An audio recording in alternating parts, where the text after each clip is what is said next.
Trail cameras, how do you choose one and how do you set it up? Let's find out.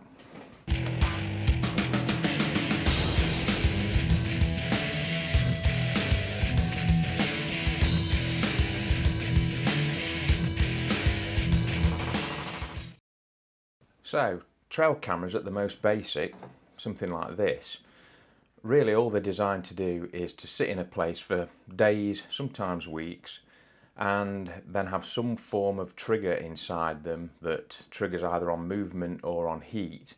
And then at that point, when the trigger goes off, they'll take an image or they'll start to film. That's basically it. That's what they do. However, this is a really old one that I've had for years and years now.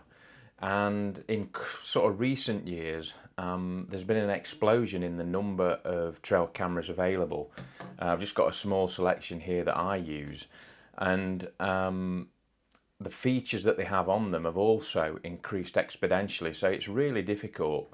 If you go on a site like Amazon and just put trail camera, you'll see there are hundreds, if not thousands, of different trail cameras, all seemingly offering different things. So how do you choose a trail camera when there's that much choice and that many different features? Well, hopefully in this video I'm going to help you to make that decision and hopefully get the trail camera that's going to work for you.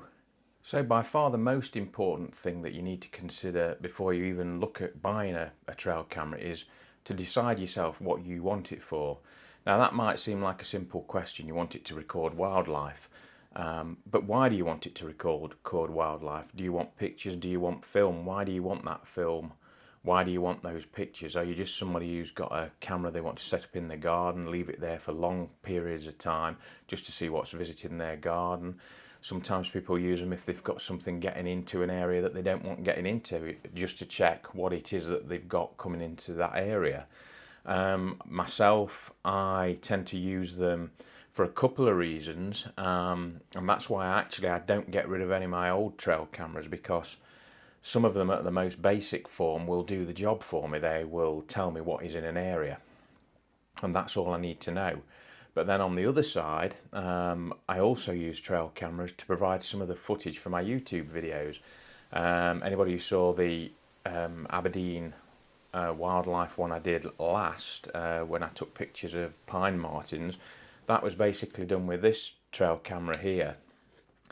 So there are different reasons why you might want a trail camera, and you really need to work that out in your own mind before you decide on, right, which trail camera should I go for, because as I say, these days they all offer different things.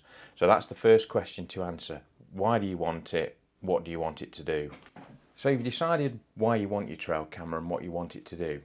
Now the important things I think to look at are in this order. For me they are anyway, but they may be in a different order for you. But what I've done is broken them down into a number of points. And the first one for me is always going to be image quality and video quality. Because I do a lot of, obviously, of YouTube material, that's what I mainly use these for. I want the quality of the video to be good enough so that I can present it on a YouTube video. Now that might not be the case for you. You might just be doing it so that you can have a glimpse into what's happening in your back garden. It may be that you're more interested in quickly being able to get an image and post it onto social media, in which case you probably don't need as high a quality. So that's what I would look at first, is the image quality and the video quality. So, you know, will it record in 4K? What size image will the camera take? Is it 30 megapixel or 16 megapixel or whatever? And then that will give you an idea of what the output from the camera is going to be. Right, now I've put ease of use and the interface next. The reason I've done that is because it can be quite frustrating. There has been an influx of these cameras now, and a lot of them are made abroad, and sometimes the instructions are not what you'd expect them to be, and they can be quite difficult to follow. But also, some of the things that started to annoy me over the years, and I find a little bit of a problem, is just simple things like on some of these cameras, all the buttons to set it up are on inside here on the front. So You'll open this up. This is attached to a tree. You're in front of the camera, you can't see where you've actually set it up to point at without, you can't see the actual image without leaning around. So even when you've finished setting it up, to look at what you've got in there that it's pointing at, you've got to lean around and put your head in front of it, which is a bit of a pain, because obviously the best thing to do would be able to have a screen somewhere else. And recently, again, this has been something that's happened recently, is that they've taken the controls away from here and started putting them on an app on your mobile phone, which again is fantastic, because it means you can see what this camera's looking at without being, you can stand at the side of the camera, and if you need to move it slightly left or right or up or down, you can see on your mobile phone the image that you're getting to make sure you've got it exactly perfectly where you want it. There's nothing more frustrating than setting one of these up and going back to get your footage and find that you're chopping the feet or the tops of the heads off all the animals because you've not quite set it up correctly. So that's what I'm talking about, interface, as well as the ease of use of using the software or the app that they've provided you with. There can be a vast difference in how easy they are to use as well. So again, that's something else to look out for. I've put durability next. I mean, that's, if you think about it, it's quite obvious. These things are sitting outside for a long period of time in all weather, sleet, snow, rain, sun, wind, so they're going to take a real battering. And what you don't want to do is find that, you know, you've got water ingress on any of these or anything. So they do have to be quite tolerant of all those conditions. These things have to do that themselves, really. They need to be really robust, and you know that, you know, you're not going to get any water getting into them. So again, sometimes you can tell with the cheaper ones that they are a little bit flimsy. One of the other things as well to consider is, again, this one that I used up in Aberdeen, one of the reasons I really like it is, obviously you've got a load of different ways of attaching it, and you normally, what you do, you'll put a strap through here that comes with a unit, and that'll go round a tree or whatever, and then you'll ratchet it off. But as you see, they've also got these other holes, and I've actually got a very, very thin bike lock, wire bike lock, that will go through this top one. And the reason for that is, obviously you're always in fear that these things are going to go missing, and I don't think, to be honest, I don't think a bike lock, if somebody really wants to get one of these off, they'll take it off. But with something like a wire bike lock, at least you know that there's potential is, if somebody sees it and wants it, they've got to go and get a tool to get it off. They'd not be bothered to go and fetch a tool because they can't be that bothered. Or it will just give you that little bit more time to go and retrieve the camera, because yeah, they are quite expensive and you don't really want them going missing. So yeah, these extra loops on the back are always useful. The other thing to consider is how these are going to be powered. Now, when I first started out with these basically take AA batteries, 4, 8, sometimes even 12 AA batteries, and I started using rechargeables simply because of the cost of, you know, you use them and then you have to put some more in, and batteries can be quite expensive. I find the rechargeables don't last as long, but at least I can recharge them and use them again. What's happened in recent years is that a lot of these units have started to use different types of power, and as you can see on this one, it's got a small solar panel on the top. Now, I'm not sure how much power that is going to put into this, but it might be the difference between, you know, you having to fetch it back a day early or not because the batteries run out. And actually, this one is really good because it has an internal rechargeable battery, so that you've got no access to. So there's a battery in here somewhere that you recharge through the unit, but it also takes 4 batteries, AA batteries as well. So you've got sort of 3 methods of powering this, which means that, you know, you've got 3 different ways that it can get power. So rather than just relying on a battery that might go flat, if the internal battery goes flat, it'll switch to the AA batteries, and it's also getting a trickle charge from the solar unit on top. This one as well has got a massive, well, probably about 4 times the size solar panel for this one. So how are you going to power it? You know, some of them, I think you can power them by the mains, because they can be used as like a security camera as well. Some of them, they double up as that. But as I say, for me, battery power, if I've got an internal rechargeable battery, that's what I'm generally looking for these days. So I can just recharge the unit. But if it's got a backup of AA batteries as well and solar, then yeah, more than happy. Right, so for the second part of this video, I'm going to show you how I set one of these up out in the field. So we'll get out there and get that done. So let's get out in the field. I'll go and set this one up and show you what I do to get the best images and film from one of these units when it's out there. So you've got your first trail camera, and as I say, it is tempting to find your first tree, stick it on it and hope for the best. But hopefully tip number one should give you at least some success. And the way to think of it is, what does an animal need? It needs exactly what we need. It needs somewhere to live, something to drink and something to eat to survive. That's it. So if you can find one of those areas, then you've got a good chance that your trail camera will give you some success. So for instance, here this morning, I don't know whether you can see that I'm trying to keep the camera out of the sun. There's a lovely little pond behind me, and that is going to draw animals in because they need to drink water to survive.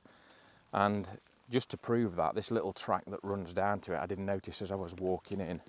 If I can find this, just let me have a look. There it is, and there's a couple actually. Spin you round. So here we've got one deer footprint, that classic shape, and there's another one there as well, I think. There'll be others all the way down here, so that's obviously where the deer are coming in to get a drink of water. So yeah, putting a trail camera down here would be ideal. This little track leading in, I'm sure there's loads of other animals use it as well.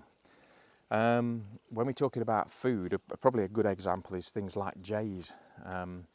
They absolutely love acorns, so if you've got a nice big oak tree, dropping loads of acorns in the autumn, a trail camera somewhere near that, I'm pretty sure will show jays coming down, and you'll pick up other things as well, probably wood mice and things that are also feeding on that food source as well.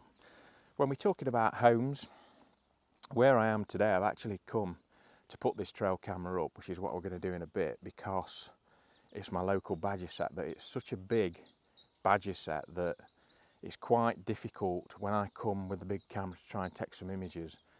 Literally, the badgers move to different holes from year to year and re-excavate some, and some don't get used. So if I just went on where they were last year when they were coming out, I could sit there for 2 weeks, 3 weeks, and there could be no badgers at all. They're coming out further around the set. So what I tend to do is use this trail camera to say which holes are they coming out of and which direction are they heading off into, and that'll give me an idea of where I need to set up with a big camera. Obviously you have to be careful when you put in a camera near something's home. You don't want to disturb it. That's number one in all my photography, is if it's going to disturb the wildlife, just don't bother doing it. It's not worth it. So yeah, if you do find the home of something, be sensitive. Make sure you're in and out of there as quickly as you can. And if you think you're going to cause any disturbance, then it's not really worth it anyway. So I've come into a little bit of a woodland, and I've found a game trail, and I want to place my camera so I can find out what's coming along this trail. As I say, if you want more information on field signs, I do other videos on that, and if you want more information on or more videos on field signs, please let me know in the comments below, and I can sort that out. But say I've found a nice track through here where I can see that something is coming on a regular basis, and I want to place this camera. Is it just a case of finding the closest tree to that track and sticking it to it? Well, not really. One of the things I always consider next is what direction the camera is pointing. And you've probably seen me today sort of manoeuvring around. The sun's actually gone behind a bit of a cloud, but it's going to shoot out again in a minute, as it just has. Your trail camera, you don't really want to point it towards the south if you can help it, because potentially that sun is going to go straight down the lens of this camera. You're going to get lens flare, you're going to get images blown out. If you can, always try and point it to a more northerly direction. So for here, the sun's coming from there, north is in that direction. It means that I'm only going to get side light or backlight, and this camera is going to work much better and give me much better footage and images with the light in that direction. So tip number 2, try and face towards the north with the camera if you can, or as close to north. Now again, this is not essential, but something I always try and do is think, when I've got my camera set up, or when I'm setting it up, in that, facing that northerly direction or as much as possible, what am I actually getting in the picture? So if there's a lot of vegetation that is gonna obscure what's coming towards me down that track, then I'll try and maneuver my camera so it's got a more clear view. So, you know, if you've got things bending across the track and then you've got a slight opening, a slightly clearer area, it's often better to put the trail camera there as the animals come out into that clearing, so that you're not getting the images or the video obscured by branches or twigs or whatever coming across the animal, and you're getting a much better view. Just like you would with photography, you're trying to get that view of the animal that's, you know, unobscured. So a nice background as well if you can.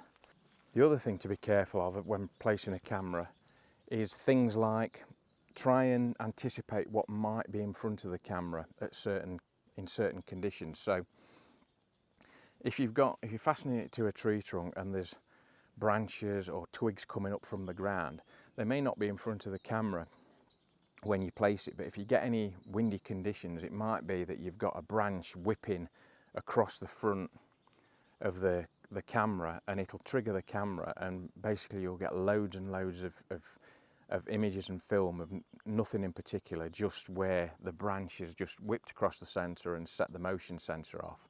So try and think ahead what potentially could get in the way of that camera, and make sure there's nothing in the front obscuring it that may not be moving at the time, but if you get any high winds, it might be moving around and the camera will pick it up.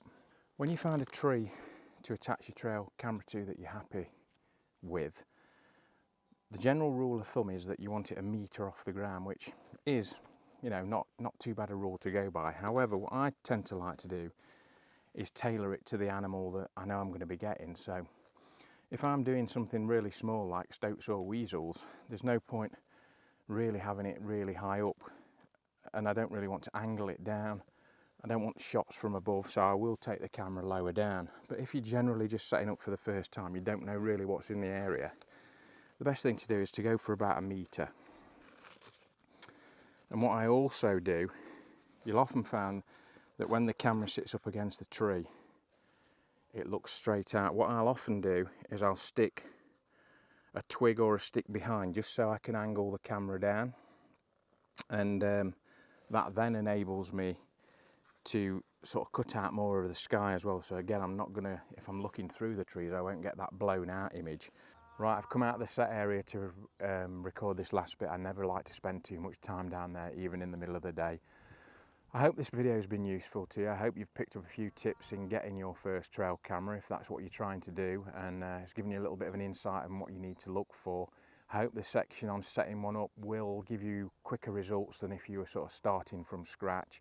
As always, any of my viewers that have got tips that they use themselves, or any tips on great trail cameras that they use, then please stick them in the comments below. As I say, I'm always looking for new ways of doing things and new ways of setting up that are going to help me in my photography and my wildlife watching, and if it'll help me, then it'll help everybody else as well. That's one of the things I really do like about the channel, is that we all pull together towards the same results, really.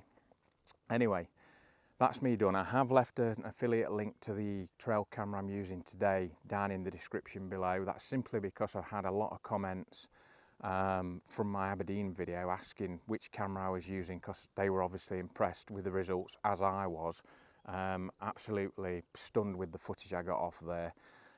If you get one of those, I can't promise that you're going to have pine martins in front of it, but you know, whatever you're photographing, I'm sure it will do a really good job. So yeah, that's me done. I hope you've enjoyed this video. If you have, as always, give it a thumbs up, and I'll see you next time for another one. See ya, bye.